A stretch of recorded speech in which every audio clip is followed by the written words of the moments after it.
சோதனை, ஈமானுடைய சோதனை இருக்கிறது. அது எங்களுக்கு எதெல்லாம் இந்த உலகத்தில் அல்லாஹ் வளமாக தந்திருக்கிறானோ, அழகை ஒருவருக்கு அல்லாஹ் வளமாக கொடுத்திருப்பான், அறிவை கொடுத்திருப்பான், அந்தஸ்தை கொடுத்திருப்பான், பணத்தை கொடுத்திருப்பான், சமூக கௌரவத்தை, பதவியை கொடுத்திருப்பான். எல்லா வகையிலும் இந்த உலகத்தில் எதெல்லாம் இறைவனது நியமத்துக்களாக, அருட்களாக எங்களுக்கு வழங்கப்பட்டிருக்கின்றனவோ அத்தனையும் அல்லாஹ் சோதனை களத்தில் நிறுத்துவான். ஒரு கட்டம் இல்லாது விட்டால் இன்னொரு கட்டத்தில் வரும். அந்த இடத்தை நாங்கள் போராடி தாண்டுவோம் என்றால், இப்படி போனா ரிசல்ட் எப்படி வருமோ, அப்படி போனா எப்படி வருமோ என்று யோசித்து அதில் தோல்வி அடைந்தோம் என்றால் ஈமானின் சோதனையை நாங்கள் வெற்றி பெறவில்லை. அன்றாடம் எங்களை சோதனைகள் சந்தித்துக் கொண்டிருக்கின்றன. இறைவன் பக்கமா, இந்த உலகத்தின் ஆசாபாசங்களின் பக்கமா என்கின்ற சோதனைகளில் நாங்கள் எங்கெங்கெல்லாம் வெற்றி பெறுகிறோமோ அங்கெங்கெல்லாம் இறைவனது உதவிக்கு தகுதியானவர்களாக நாங்கள் மாறிக்கொண்டிருக்கிறோம். இல்லை என்றால் தூரமானவர்களாக நாங்கள் மாறிக்கொண்டிருக்கிறோம். நீங்கள் சுஜூதில் பர்மாவுக்காக, பலஸ்தீனுக்காக, சிரியாவுக்காக கண்ணீர் வடிக்கின்ற நேரம் நீங்கள் அந்த உதவிக்கு தகுதியானவர்களா இல்லையா என்பதையும் கொஞ்சம் பரிசோதித்துக் கொள்ளுங்கள். இந்த உதவிக்கு நான் தகுதியானவனா? இறைவன் எனக்கு உதவி தர நினைத்தால், எனக்கு ஒரு வாய்ப்பை தர நினைத்தால் நான் நெருக்கமானவனா? நான் உயிரை கொடுக்கின்ற அளவுக்கு தகுதியாக இறைவனிடத்தில் துஆ கேட்கிறேன். நான் ஒரு பொருளாதாரத்தை கொடுக்கின்ற நிலையில் இருக்கிறேனா? ஒரு பொய்யை விட்டு கொடுக்கின்ற நிலையில் இருக்கிறேனா? ஒரு உயிரை விட்டு கொடுக்கக்கூடிய தகுதியில் இருக்கின்ற நான் ஒரு தொலைக்காட்சியை விட்டு கொடுக்கின்ற நிலையில் இருக்கிறேனா? ஒரு நாடகத்தை விட்டு கொடுக்கின்ற நிலையில் இருக்கிறேனா? ஒரு தர்மம் செய்கின்ற நிலையில் இருக்கிறேனா என்று பாருங்கள். உயிரை விட்டு கொடுப்பேனா? ரப்பனா லிம கதப்த அலைனல் கிதால், ஏன் யுத்தத்தை கடமையாக்கினா என்று கேட்கக்கூடிய நிலைமைக்கு மாறிவிடக் கூடாது. அன்புள்ள சகோதரர்களே, உங்களுக்கு தெரியும், அபூதர் அல் கிஃபாரி ரலியல்லாஹு அன்ஹு அவர்கள் இஸ்லாத்திற்காக செய்த தியாகம் செய்த நபி, அந்த தோழர் பிலால் ரலியல்லாஹு அன்ஹு அவர்களை பார்த்து ஒரு நேரம் யப்ன சௌதா, ஏ கருப்பியின் மகனே என்று ஒரு வார்த்தை சொல்லுகிறார். மனிதன் கோபப்படக்கூடியவன், அவசரத்தில் சொல்லுகிறார். அந்த நேரத்தில் பிலால் இப்னு அபி ரபாஹ் அவர்கள் ரசூலுல்லாஹி ஸல்லல்லாஹு அலைஹி வஸல்லம் இடத்திலே வந்து சொல்லுகிறார்கள், அல்லாஹ்வின் தூதரே, இப்படி அவர் என்னை தாயை கொண்டு இந்த மாதிரி என்ன செஞ்சிட்டாரே சொல்லிவிட்டார். உடனே ரசூல் ஸல்லல்லாஹு அலைஹி வஸல்லம் அவர்கள் அழைத்து, அய்யர்தஹு பி உம்மி, அவர் தாயை சொல்லி குறை சொன்னீர்களா? இன்னக இம்ரஉன் ஃபீக ஜாஹிலியா, எப்படி நீங்க உங்கள்ட்ட ஜாகிலியத் குணம் இருக்குது அபூதர்ரே, உங்களிடத்தில் ஜாகிலியத் இருக்கிறது என்று சொன்னவுடன் எப்படி துடிதுடித்து போனார்கள். எங்களுக்கு இது போன்று 1000 வார்த்தைகள் சொல்லப்பட்டாலும் இதுவும் சொல்லுவேன், இன்னும் சொல்லுவேன், அவன் செஞ்ச வேலை தெரியுமா என்று நியாயம்தான் சொல்லுவோமே ஒழிய, இது நபியுடைய வார்த்தை என்கின்ற மரியாதை உள்ள, ஈமானி உள்ள உள்ளங்கள் இன்று குறைவாக இருக்கிற சகோதரர்களே. இன்னக இம்ரஉன் ஃபீக ஜாஹிலியா, ஜாகிலியத்துள்ள மனிதர் என்று சொன்னப்பட்டவுடன் அந்த அபூதர் அல் கிஃபாரி அவர்கள் பட்ட வேதனை இருக்கிறது. பிலாலை காணும் பல பொழுதுகளில் அவர் நிலத்தில் தலையை வைத்து தனது கன்னத்தை காட்டி, பிலாலே இங்கே மிரியுங்கள், நான் சொன்னதற்கு பரிகாரமாக இருக்கட்டும் என்று பலமுறை கேட்பார்கள். அந்த நேரத்தில் பிலால் அவர்கள் கண்ணீர் வடி தழுவார்கள். யக்ஃபிருல்லாஹு லக யா அபூதர், அபூதர்ரே, அல்லாஹ் உங்களது பாவத்தை மன்னிக்கட்டும். உங்களோட கன்னத்தை ஒரு நாளும், இறைவனுடைய பாதையில் ரத்தம் தோய்ந்த கன்னத்தை நான் ஒரு நாளும் மிதிக்க மாட்டேன். ஃபயஅ்தனிகான் வயப்கியான், முஆனகா செய்து கண்ணீர் விட்டு அழுவார்கள். ஒரு பிரச்சனை அவர்களை சகோதரத்துவத்துக்கு அதிகரிக்க செய்தது. எங்கட பிரச்சனைகள் சகோதரத்துவை பிரிக்க செய்ய, அவன் பிரச்சனை வந்ததா இல்லையா? பிரச்சனை வந்தது. ஆனால் அதற்கு பின்னால் ஏற்பட்ட ஒற்றுமை இருக்கிறது பழைய காலத்தை விட அதிகம் என்பதை காட்டுகிறோம். காரணம், அப்படித்தான் ஈமான், அப்படித்தான் ஈமான் என்பது இருக்கும் என்பதை புரிந்து கொள்ள வேண்டும். ரசூலுல்லாஹி ஸல்லல்லாஹு அலைஹி வஸல்லம் அவர்களுடைய பெரியப்பா ஹாரிஸ், அவருடைய மகன் அபு சுஃபியான், இந்த அபு சுஃபியான் அல்ல, வேறொரு அபு சுஃபியான், அந்த அபு சுஃபியான் இப்னு ஹாரிஸ் அவர்கள் ரசூலுல்லாஹி ஸல்லல்லாஹு அலைஹி வஸல்லம் உடைய ஏஜுக்கு கிட்டத்தட்ட ஒன்றாக இருந்தவர்கள். அவர்தான் முதலாக இஸ்லாத்தை ஏற்றுக்கொள்ள வேண்டும் என்று நபியர்கள் எதிர்பார்த்திருந்தார்கள். ஆனால் அவர் ஏற்கவில்லை. நபியர்களை எதிர்த்தார்கள், வசைபாடினார்கள், கவிதையால் நபியர்களை நையாண்டி செய்தார்கள், நபியர்களை வஞ்சித்தார்கள். எந்த வரைக்கும்? மக்கா வெற்றி வரும் வரைக்கும் அவ்வளவு எதிரியாக மாறினார் இந்த அபு சுஃபியான். நபி அவர்கள் மக்காவுக்கு வெற்றி வாகை சூடி வரப்போகிறார்கள் என்று தெரிந்தவுடன் என்ன சொன்னார் தெரியுமா? மனைவி அழைத்து, நபி இப்பொழுது மக்கா பிடிக்க போறாரு, இனி எங்களுக்கு இங்க இருந்து வேலை இல்ல, எங்கேயா போயிடுவோம் என்று சொன்னார். அந்த நேரத்தில் அவரோட மனைவி சொல்றாரு, ஏன் இன்னும் இஸ்லாத்தை ஏற்றுக்கொள்ற நிலைமை உங்களுக்கு வரவில்லையா?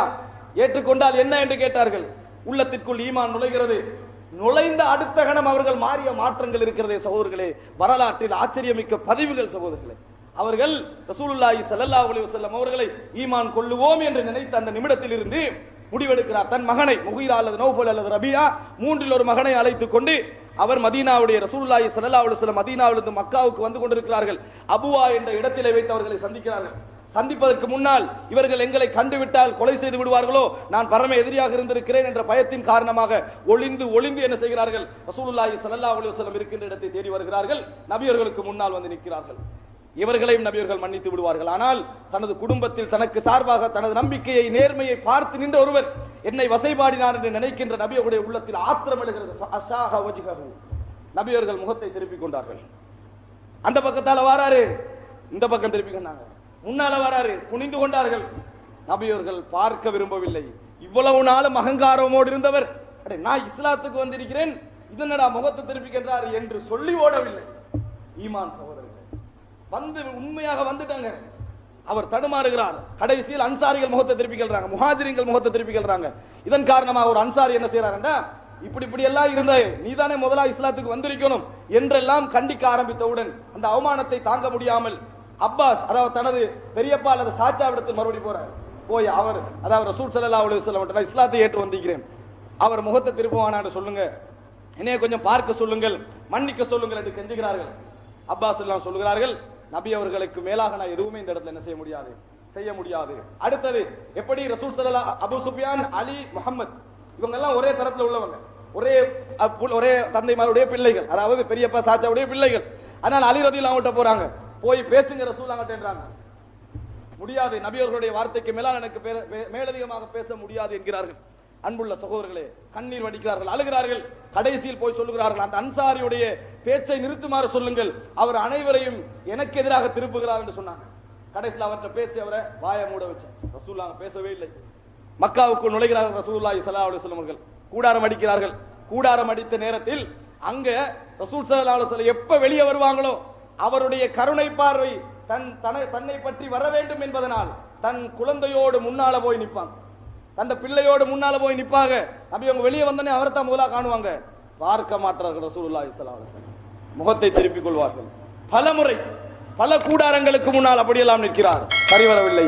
வேதனையின் உச்சகட்டத்தை அடைந்த அபூ சுஃபியான் இப்னுல் ஹாரிஸ் என்ன சொன்னார் தெரியுமா, நபி அவர்கள் என்னை இரக்க பார்வையோடு பார்க்காது விட்டால் நான் இந்த பூமியில் எங்கேயாவது திரிஞ்சு எனது பிள்ளைகளோடும் மனைவியோடும் இறந்து விடுவேன், பசியில தாகத்தில இறந்து விடுவேன் என்று சொன்னார்களே ஒழிய இவ்வளவு நாளும் எதிர்த்தது போன்று எதிர்ப்பேன் என்று சொல்லவில்லை.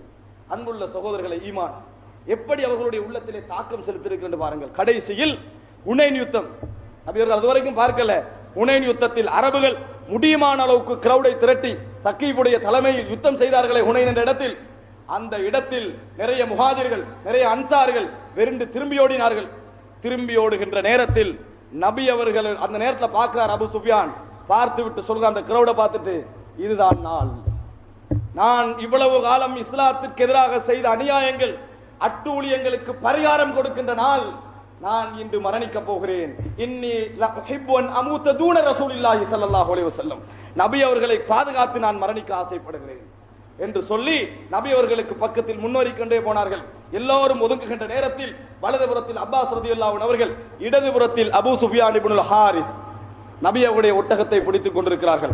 நபி அவர்கள் முன்னேறி கொண்டு போகிறார்கள். அனன் நபிலா கதிப் அன் இப்னு அப்துல் முத்தலிப், நான் நபி பொய்யனல்ல, அப்துல் முத்தலிபுடைய பேரன் என்று நபி அவர்கள் சொல்லிக் கொண்டு முன்னேறி கொண்டிருக்கிறார்கள். அந்த கடிவாளங்களை பிடித்து வாளோடு யுத்தம் செய்து கொண்டிருக்கிறார் அபூ சுஃபியான். முகம் கவசம் அணியப்பட்டிருந்ததால் நபி அவர்கள் திரும்பி அப்பாஸ் இடத்திலே கேட்கிறார்கள், யார் இவர் யார் என்று கேட்கிறார்கள். அப்பொழுது சொல்கிறார்கள், உங்களது பெரியப்பாவின் மகன் அபூ சுஃபியான். நபி அவர்கள் முகத்தை திருப்பினார்கள், சிரித்தார்கள். யக்ஃபிருல்லாஹு லக யா அபூ சுஃபியான், அபூ சுஃபியானே அல்லாஹ் உங்களது பாவத்தை மன்னிப்பானாக, தகத்தம் முன்னுக்காக என்று சொன்னார்கள் நபி அவர்கள். அந்த வார்த்தை அபூ சுஃபியானுடைய உள்ளத்திலே ஏற்படுத்திய தாக்கம் இருக்கிறது. மஹப்பத்துன் நபி, நபி அவர்கள் என்னை நேசித்தார்கள் என்கின்ற அந்த தாக்கம் அவரை அதாவது உயிர் கொடுத்து போராட செய்தது. கடுமையாக யுத்தம் செய்தார்கள். அந்த இடத்தில் அவர் ஷஹீதாக்கப்படாது விட்டாலும் பல காயங்களுக்குள்ளார்கள், கடுமையாக யுத்தம் செய்தார்கள் சகோதரர்களே. அதனால் நான் என்ன சொல்கிறேன் என்றால், படிப்பினை பெற வேண்டும். ஈமான் என்பது மரணமா வாழ்வா என்பதற்கு இடையிலான போராட்டம். துருக்கி அதாவது இஸ்தான்புலுடைய எல்லையில் வைத்துக் கொண்டு முகமது அல் பாத்தி ஒரு கடிதம் எழுதுகிறார். அந்த உஸ்மானிய கலீஃபா அதாவது இஸ்தான்புலுடைய தலைவரை பார்த்து கடிதம் எழுதுகிறார். அந்த எழுதுகின்ற வயதில் எத்தனை வயது தெரியுமா அவருக்கு? 22 வயது இளைஞர். உஸ்மானிய சாம்ராஜ்யத்தின் கலீஃபா முகமது அல் பாத்தி எப்படி எழுதுகிறார் தெரியுமா? நீங்கள் சரண்டர் ஆகுவீங்க என்று சொன்னால் அது சிறந்தது என்று எழுதுகிறார்கள். அவர் பதில் எழுதுகிறார், நான் போராடி மரணிக்க தயார், சமாதானம் பேச தயாராக இல்லை. அந்த நேரத்தில் முகமது பார்த்து என்ன பதில் எழுதினார் தெரியுமா? ஹசனன், நல்லது. சயகூனுலி அம்மா கரீபின் ஃபீஹா அர்ஷ் அவ் யகூனுலி ஃபீஹா கப்ர். அப்படியா? நல்லது. இன்னும் கொஞ்ச நேரத்தில் எனக்கு ஒன்று அங்கே சிம்மாசனம் இருக்கும், அல்லது எனக்கு அங்கே கபிரிஸ்தான் இருக்கும் என்று சொன்னார்கள்.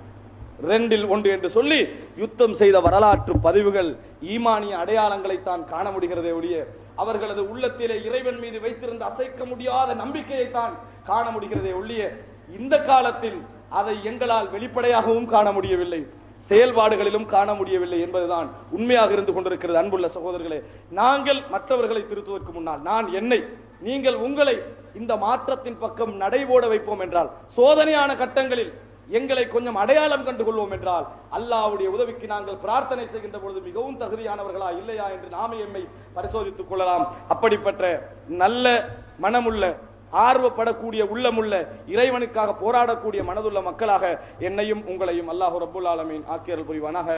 மேலும் மக்களை நன்மையின் பக்கம் அழைப்பவர்களாகவும், நல்லதை கொண்டு மக்களை ஏவுபவர்களாகவும், தீயதிலிருந்து மக்களை விலக்குபவர்களாகவும் உங்களிலிருந்து ஒரு கூட்டத்தார் இருக்கட்டும். இன்னும் அவர்களே வெற்றி பெற்றோர் ஆவர்.